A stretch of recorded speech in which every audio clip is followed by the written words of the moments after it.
아시는 것처럼 현재 가장 중요한 우리나라의 현안 중 두 개를 뽑으라 하면 지금 전국적으로 번지고 있는 산불을 조기 진화하는 문제, 또 윤석열 대통령을 조기에 탄핵하는 문제, 이게 두 가지가 가장 현재 현안입니다. 오늘 보도에 따르면 산불로 인해서 희생당하신 분들이 28분이 고인이 되셨고 또 37분이 중경상을 입으셨습니다. 또 많은 이재민이 발생해서 현장에서 많은 어려움을 겪고 계십니다. 조기에 진화해서 일상생활로 이렇게 복귀할 수 있도록 모든 행정력을 총집결해야 된다고 생각하고 있고요. 저희 농해수의 위원들도 그런 내용들이 조기에 실현될 수 있도록 최선을 다하고 있다, 이렇게 말씀을 드립니다. 또 하나의 현안 과제는 국민들이 지금도 어렵지만 특히 12.3 내란으로 인해서 발생한 여러 가지 전국 혼란 때문에 많은 어려움을 겪고 계십니다. 특히 국민들 모두가 이게 정상적인 나라인가, 또 국민의 삶이 얼마까지 어려워져야 현재의 책무인 윤석열 대통령에 대한 탄핵 심판 결정을 내릴 것인가, 여기에 대한 관심도 많고 요구도 많이 있습니다. 국민 각자가 가장 관심 있게 보고 있는 현안 중에 하나가 윤석열 대통령의 탄핵 심판 결정, 또 탄핵을 통한 파면 선고가 조기에 이루어지기를 바라고 있다, 이렇게 생각합니다. 존경하는 국민 여러분, 그리고 언론인 여러분, 저는 오늘 대한민국의 한 청소년으로서, 그리고 대한민국의 미래를 고민하는 국민의 한 사람으로서 이 자리에 섰습니다. 저의 목소리가 작은 것처럼 느껴질지도 모르겠습니다. 저는 중학교 1학년 때부터 지금까지 대한민국을 지배해온 정치적 풍경을 지켜보았습니다. 그때부터 저는 질문을 던졌습니다. 왜 대한민국은 정치적으로 혼란스러운가? 왜 경제는 날마다 후퇴하고 국민들은 점점 더 절망해 가는가? 이 모든 것은 윤석열 정부가 출범하면서부터 더욱 선명해졌습니다. 이 정부가 시작되면서부터 우리는 모든 분야에서 엄청난 피해를 보았고 국가적 손실이 일어났습니다. 그리고 무엇보다 대한민국의 위상은 전 세계적으로 더욱 추락했습니다. 국민은 고통받고 있습니다. 윤석열 대통령이 취임한 이후 대한민국의 국민들은 그 어느 때보다 큰 고통을 겪었습니다. 저는 그 고통을 중학교 1학년 때부터 현재까지 눈앞에서 지켜보았습니다. 물가는 치솟고 서민들은 고통을 느끼고 있습니다. 물가는 그저 오르는 것이 아니라 국민들이 체감하는 물가 상승률은 이미 감당할 수 없는 수준에 다다랐습니다.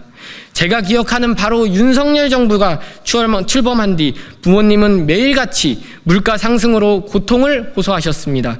마트에서 장을 볼 때마다 점점 지갑을 열기 어려워졌고 일상생활에서 경제적인 압박을 느끼는 것은 이제 모든 가정의 현실이 되었습니다.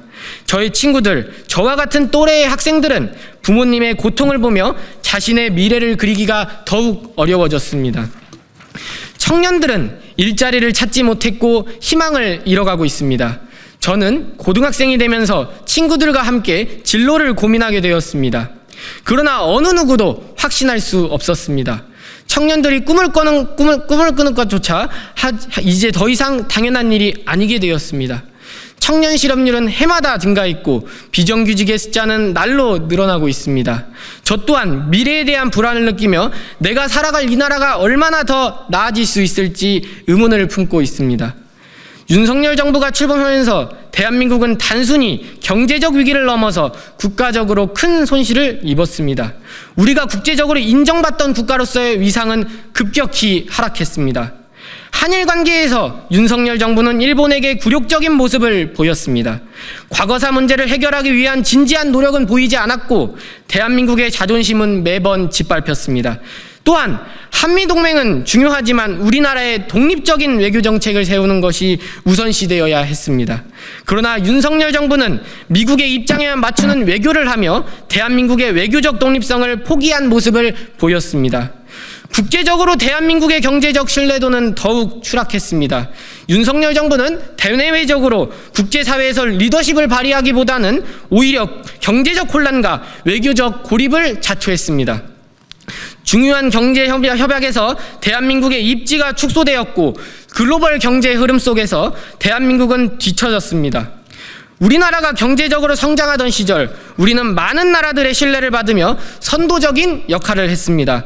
그러나 지금 윤석열 정부 하에서 대한민국은 그 신뢰를 잃었고 국제적인 무대에서의 위상은 눈에 띄게 떨어졌습니다. 윤석열 정부는 민주주의와 법치주의를 후퇴시켰습니다. 제가 중학교 1학년 때부터 민주주의가 잘 유지되고 있다고 믿어왔습니다. 그러나 지금은 그 믿음이 점점 무너지고 있습니다. 언론의 자유와 표현의 자유가 위협받고 있습니다. 민주주의 사회에서 가장 중요한 가치는 바로 표현의 자유입니다. 그러나 윤석열 정부는 자신에게 불리한 의견을 억압하고 언론을 통제하려는 모습을 보였습니다. 우리는 이제 더 이상 자유롭게 의견을 나눌 수 없는 사회에서 살아가고 있습니다. 국민의 목소리는 외면당하고 있습니다. 국민이 주인인 나라에서 정부는 국민의 목소리를 경청해야 합니다. 그러나 윤석열 정부는 국민의 목소리를 무시하고 오히려 권력을 지키기 위해 국민의 민주적 권리를 제한하고 있습니다.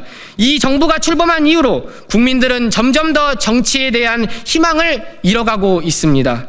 저는 더 이상 이대로는 안 된다고 생각합니다. 윤석열 대통령은 대한민국을 이끌 자격이 없습니다.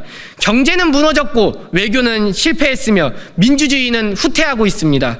저는 청소년으로서 국민으로서 그리고 미래 세대의 일원으로서 이제 더 이상 지체할 수 없다고 강하게 느낍니다. 윤석열 대통령은 대한민국을 이끌어갈 자격이 없습니다. 그의 파면은 더 이상 미뤄서는 안 됩니다.